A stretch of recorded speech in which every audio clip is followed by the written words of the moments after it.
गौरी पुत्र गणेश भगवान की जय। बोलिए सूर्य नारायण भगवान की जय। श्री शिवाय नमस्तुभ्यम।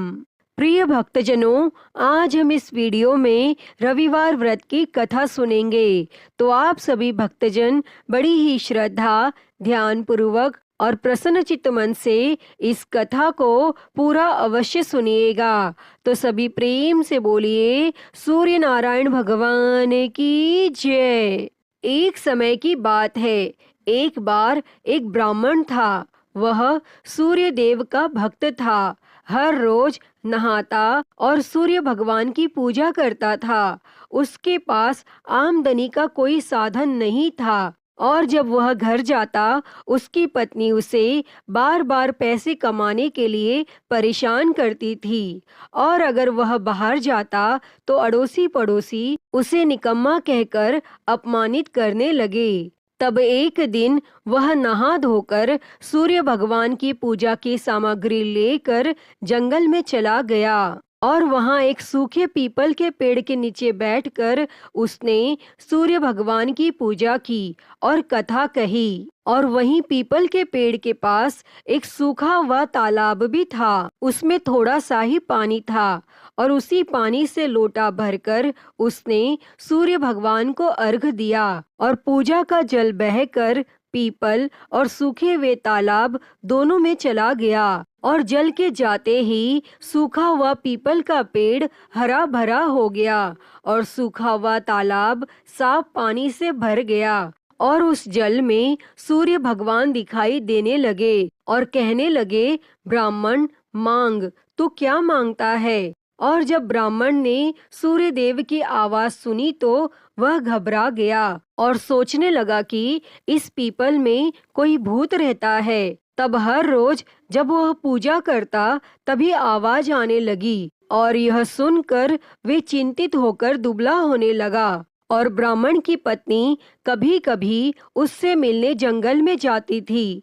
एक दिन उसने अपने पति से पूछा, आप हर रोज दुबले क्यों होते जा रहे हैं? तब ब्राह्मण ने भूत वाली बात अपनी पत्नी को बताई। इस पर ब्राह्मणी बोली, आपके पूजा करने के बाद ही आवाज आती है ना? मुझे तो लगता है कि सूर्य भगवान स्वयं आते हैं और इस बार जब वह आवाज आए तो आप सब कुछ मांग लेना।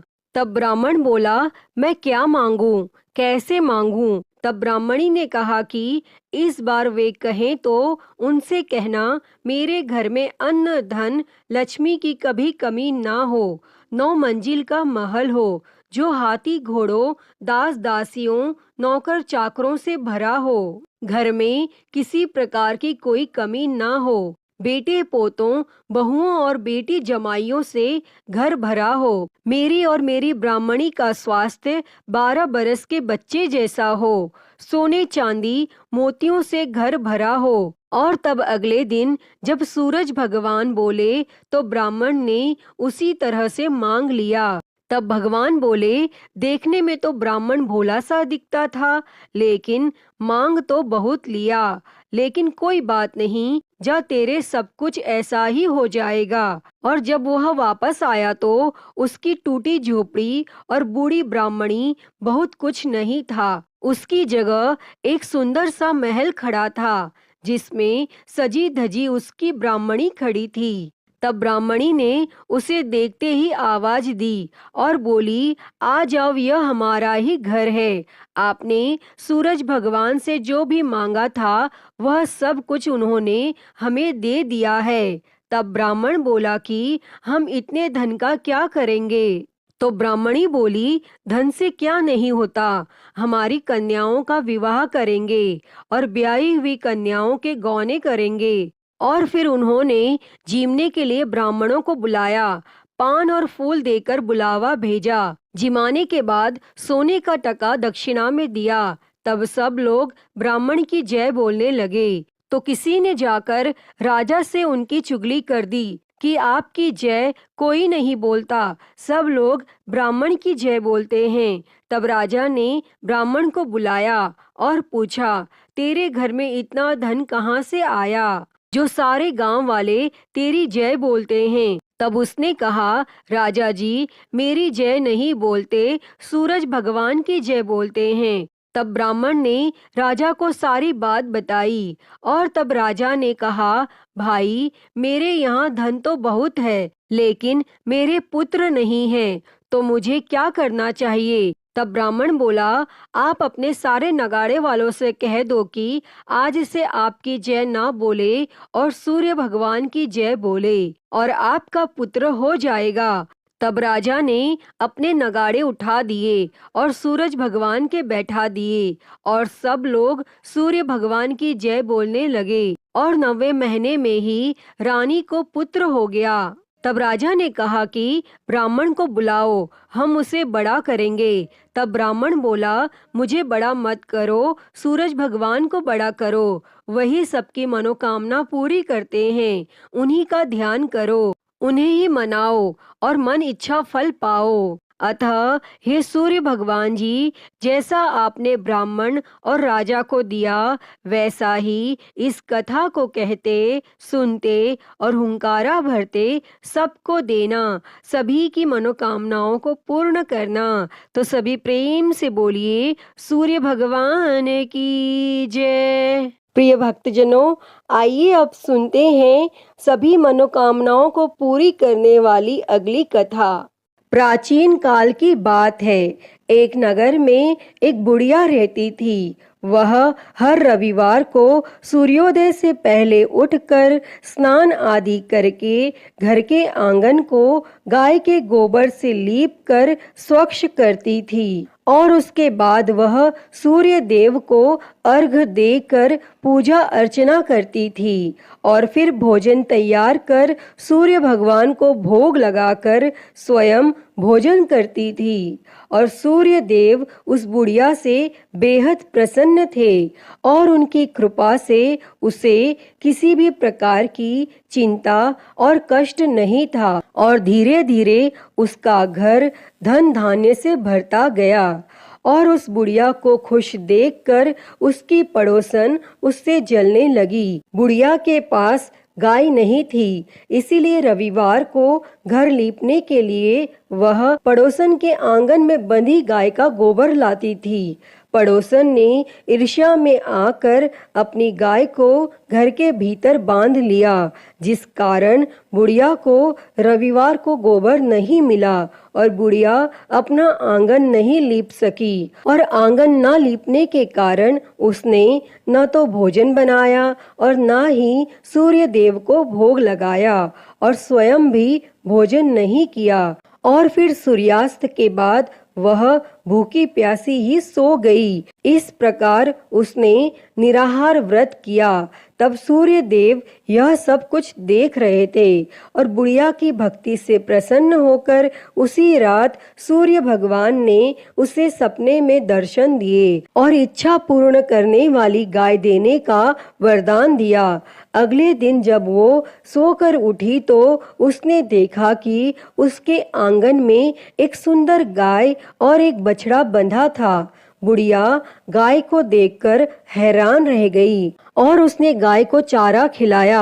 वहीं यह सब देखकर उसकी पड़ोसन और अधिक जलने लगी। जैसे ही गाय ने सोने का गोबर किया तो पड़ोसन की आंखें फटी की फटी रह गई और फिर पड़ोसन ने तुरंत सोने के गोबर को उठाया और अपने घर ले गई और अपनी गाय का गोबर वहां रख आई। कई दिनों तक बुढ़िया को सोने के गोबर के बारे में कुछ पता ही नहीं चला। ऐसे में बुढ़िया पहले की ही तरह सूर्य भगवान का व्रत करती रही और कथा सुनती रही। तब पड़ोसन की चालाकी देखकर एक दिन सूर्य देव ने तेज आंधी चला दी, जिससे बुढ़िया ने अपनी गाय को अंदर बांध दिया। और अगले दिन जब बुढ़िया उठी तो उसने सोने का गोबर देखा। तब उसे बेहद आश्चर्य हुआ और उस दिन के बाद बुढ़िया गाय को घर के भीतर बांधने लगी और सोने के गोबर से बुढ़िया कुछ ही दिनों में बहुत धनी हो गई। और उस बुढ़िया के धनी होने से उसकी पड़ोसन बुरी तरह जल भुनकर राख हो गई। और फिर कुछ उपाय न देख पड़ोसन ने उस देश के राजा की सभा में जाकर कहा, महाराज, मेरे पड़ोस में एक वृद्धा के पास ऐसी गाय है जो आप जैसे राजाओं के ही योग्य है। वह नित्य सोने का गोबर देती है। आप उस सोने से प्रजा का पालन करिए। और वह वृद्धा इतने सोने का क्या करेगी?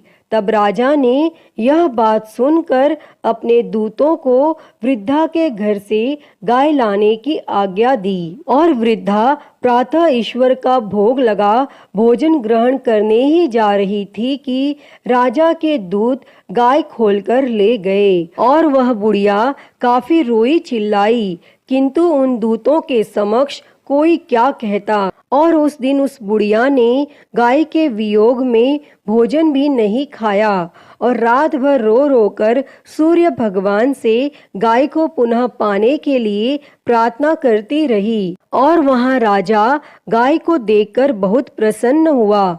लेकिन सुबह जैसे ही उठा, सारा महल गोबर से भरा दिखाई देने लगा। तब राजा यह देख घबरा गया और सूर्य देव ने रात्रि में राजा को स्वप्न में दर्शन देते हुए कहा कि हे राजा, गाय उस बुढ़िया को लौटाने में ही तेरा भला है। उसके रविवार के व्रत से प्रसन्न होकर मैंने उसे गाय दी थी। तब प्रातः होते ही राजा ने उस बुढ़िया को बुलाकर बहुत से धन के साथ सम्मान सहित गाय और बछड़ा लौटा दिया और उसकी पड़ोसन को बुलाकर उसे उचित दंड दिया। और इतना करने के बाद राजा के महल से गंदगी दूर हो गई। तब उसी दिन से राजा ने नगरवासियों को आदेश दिया कि राज्य की तथा अपनी समस्त मनोकामनाओं की पूर्ति के लिए रविवार का व्रत रखा करो। तब व्रत करने से नगर के लोग सुखी जीवन व्यतीत करने लगे। कोई भी बीमारी तथा प्रकृति का प्रकोप उस नगर पर नहीं होता था। सारी प्रजा सुख से रहने लगी। अतः हे सूर्य देव जी, जैसी कृपा आपने उस बुढ़िया पर की, वैसी ही कृपा इस कथा को कहते, सुनते और हुंकारा भरते सब पर करना। तो सभी प्रेम से बोलिए, सूर्य भगवान की जय। तो प्रिय भक्तों, मैं उम्मीद करती हूँ कि आपको यह कथा पसंद आई होगी और अगर वीडियो अच्छी लगी हो तो इसे लाइक करें, ज़्यादा से ज़्यादा शेयर करें और कमेंट में सूर्य भगवान की जय लिखना ना भूलें। और हरिहर भक्ति चैनल को सब्सक्राइब कर नोटिफिकेशन बेल को ज़रूर ऑन कर लें। हर हर महादेव। धन्यवाद।